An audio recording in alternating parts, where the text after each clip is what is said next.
81वां प्रश्न है, रैयतवाड़ी व्यवस्था सर्वप्रथम कहाँ लागू की गई थी? उत्तर ऑप्शन बी हो जाएगा, मद्रास में रैयतवाड़ी व्यवस्था सर्वप्रथम लागू की गई थी। रैयतवाड़ी व्यवस्था सर्वप्रथम मद्रास प्रेसिडेंसी में अलेक्जेंडर रीड के द्वारा 1792 ईस्वी में तमिलनाडु के बारामहल क्षेत्र में लागू किया गया। इसके बाद यह व्यवस्था बम्बई प्रेसिडेंसी में भी लागू हुई। थॉमस मुनरो का संबंध रैयतवाड़ी व्यवस्था से है। 82वां प्रश्न है कि रिक्त स्थान की पूर्ति कीजिए। डैश डैश में बंगाल और बिहार में भूमि पर किराएदारों के अधिकारों को बंगाल किराएदारी अधिनियम द्वारा दिया गया था। इसका उत्तर हो जाएगा ऑप्शन ए 1885 में। 1793 ईस्वी में लॉर्ड कॉर्नवालिस द्वारा अस्थायी बंदोबस्त को लागू किया गया, जिसने जमींदारों को कई अधिकार प्रदान किए। 19वीं शताब्दी तक आते आते भूमि की मांग बढ़ने लगी और भूमि मालिकों ने किराए में बढ़ोतरी की। यह समय किसानों के विद्रोह का था। इसी बीच बंगाल सरकार ने बंगाल एवं बिहार में बंगाल किराएदारी अधिनियम 1885 को लागू किया, जिसमें भूमि मालिकों, जमींदारों और किराएदारों के अधिकारों को परिभाषित किया गया।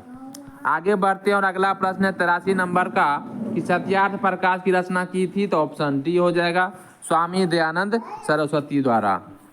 मूल शंकर स्वामी दयानंद सरस्वती का जन्म 1824 ईस्वी में गुजरात की मौरवी रियासत के निवासी एक ब्राह्मण कुल में हुआ था।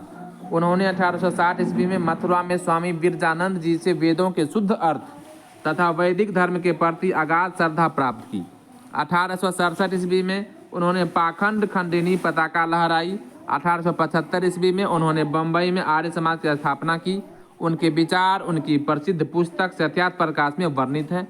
अन्य रचनाएं हैं पाखंड खंडन, वेद भाष्य भूमि, ऋग्वेद भाष्य, अद्वैत मंत्र का खंडन, पंच महायज्ञ विधि तथा वल्लभाचार्य मत खंडन प्रमुख है।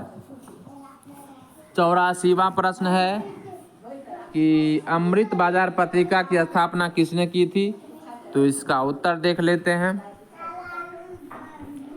अमृत बाजार पत्रिका का लेखक है शिशिर कुमार घोष। शिशिर कुमार घोष अमृत बाजार पत्रिका के लेखक हैं।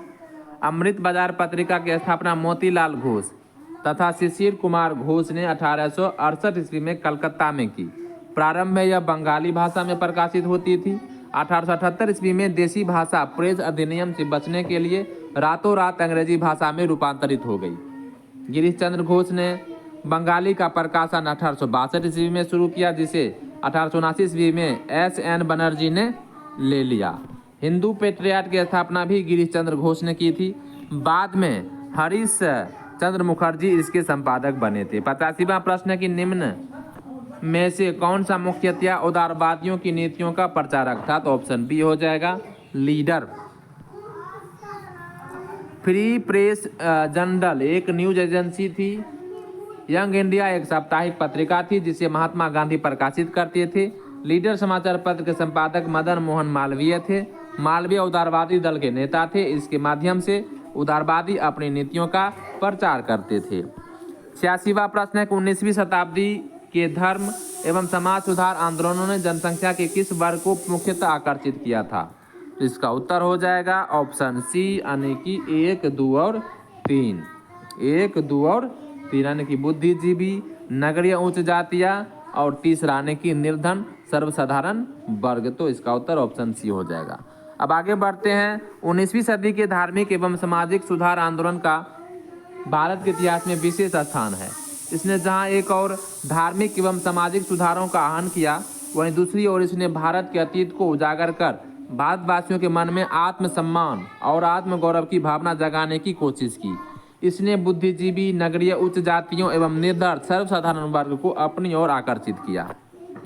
अब अगला प्रश्न है 87वां कि भारतीय पुनर्जागरण आंदोलन के पिता कौन थे? ऑप्शन हो जाएगा ऑप्शन डी, राजा राम मोहन राय भारतीय पुनर्जागरण के पिता थे।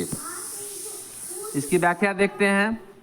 राजा राम मोहन राय को भारतीय पुनर्जागरण का पिता, भारतीय राष्ट्रवाद का पैगंबर, अतीत और भविष्य के मध्य सेतु, भारतीय राष्ट्रवाद का जनक, आधुनिक भारत का पिता, प्रथम आधुनिक पुरुष तथा युगदूत कहा गया है। 88वां प्रश्न है कि निम्नलिखित में कौन आत्मीय सभा के संस्थापक थे? तो ऑप्शन ए हो जाएगा राजा राममोहन राय। हिंदू धर्म के एकेश्वरवादी मत का प्रचार करने के लिए 1815 ईस्वी में राजा राममोहन राय ने अपने युवा समर्थकों के सहयोग से आत्मीय सभा की स्थापना की।